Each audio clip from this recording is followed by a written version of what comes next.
Guys எல்லாத்துக்கும் வணக்கம். இப்போ பாருங்கள், ஒரு முக்கியமான பதிவு காய்ஸ். என்னன்னா, காலையில் ஒரு 9 மணிக்கு ஒரு அண்ணன் ஃபோன் அடித்தார்.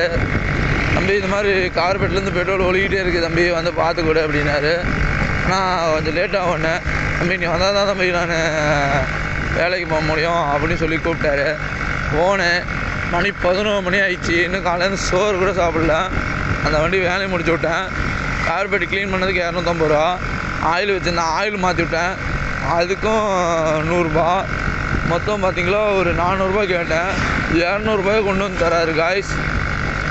இந்த மாதிரி ஆளுங்க இருக்கக்குள்ள நம்ம கஷ்டப்பட்டு வேலை செய்கிறோம், சாப்பிடாம கூட வேலை செய்கிறோம் காய்ஸ்.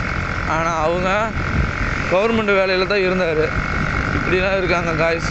கவர்மெண்ட் வேலையில் இருக்கிறவங்க எல்லாம் இப்படி தான் இருப்பாங்க. இல்லாதவங்க கூட கரெக்டாக காசு கொடுக்குறாங்க. இந்த மாதிரி இருக்கப்பட்டவங்க காசு மாட்டுறாங்க காய்ஸ். இந்த மாதிரிலாம் நிறைய பேர் இருக்காங்க. பார்த்து யாராக இருந்தாலும் வேலை செய்யுங்க காய்ஸ். ஓகே காய்ஸ், லைக் பண்ணுங்கள், ஷேர் பண்ணுங்கள், சப்ஸ்கிரைப் பண்ணுங்கள். அடுத்த வீடியோவில் பார்க்கலாம்.